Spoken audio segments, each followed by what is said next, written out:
nakakabahala kasi last week po, nagsabi po si Manuel Pangilinan, MVP, sabi nga niya, no, they own 38.5% dito po sa consortium, no, ng LRMC, ng LRT1, na iniisip na po niya na mag-pull out po dahil po frustrated na po siya dahil nga hindi nababayaran ang kanyang ang utang sa consortium po ng gobyerno na kung hindi po kami nagkakamali, parang aabot na po sa 4 na bilyon in outstanding obligations to Light Rail Manila Corporation. Ano po ang inyong reaction po nung nalaman nyo po na baka po nag-iisip na po si MVP na tanggalin na po yung kanyang stake, yung kanyang hold dyan po sa LRTA? Well, Ricky Pat, I could not speak for them kasi hindi ko alam kung ano yung pinanggagalingan din nila. And most likely doon sa financial issue nga ito.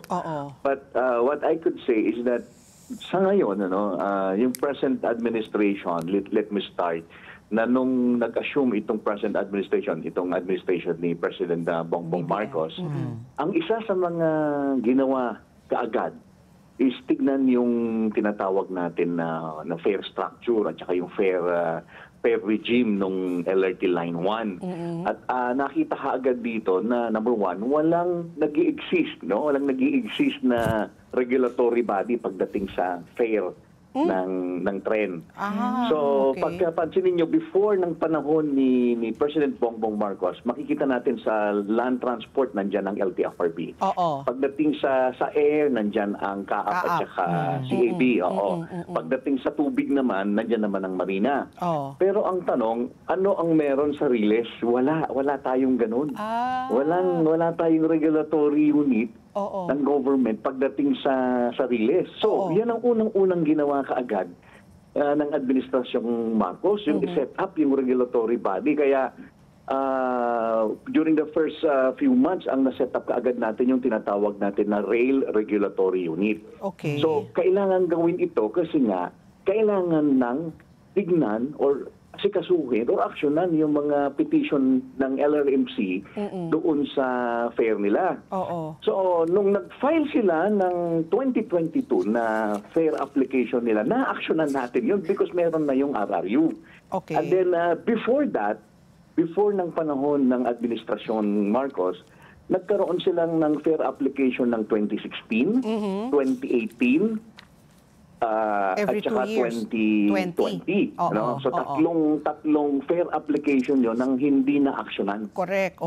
Hindi na aksyonan yan. At yun nga lang, nung 2022 na, because of yun nga, yung ginawa ng present administration, unang-una sinet up yung RRU, yung tinatawag natin na Rail Regulatory Unit. So by the time na mag-submit sila ng 2022 fair application, ready na kami. Ready na yung government. So na-aksyonan natin ito. Na-grant natin itong fair application na ito in 2022. And then, 2 years after, kasi every 2 years under concession agreement, mag-a-apply sila. So, next na round ng application nila is 2024. Since na-set up na namin yung system, at ito nga, ang intention talaga ng administration Marcos is that unang-una is asikasuhin itong mga PPP contracts natin.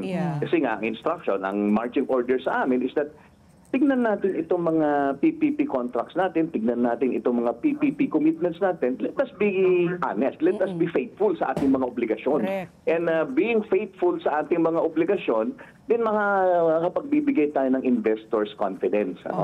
Magkakaroon ng confidence itong mga investors natin na mag-invest sa mga projects dito sa Pilipinas. So, ganun yun. So, nung 2024 na fair application na na-action na naman natin. So, nakadalawa na sila. Yes, na nabigay natin yan. Hindi lang yun.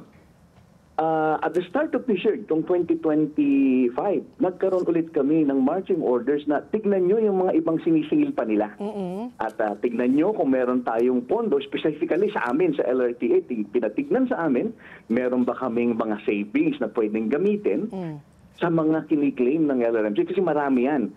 And tinignan namin, inisa-isa namin yung mga pending claims nila and using our funds na na-identify namin sa mga savings namin, nakapagbayad na kami ng for LRTA mga 405 million as part ng kanilang mga sinisingil. So may mga iba pa silang sinisingil but the thing is, we have already started acting on good off. faith yung sa mga Yeah. commitment natin sa PPP. Yeah. Okay, sir. Specifically with LRMC. Oo.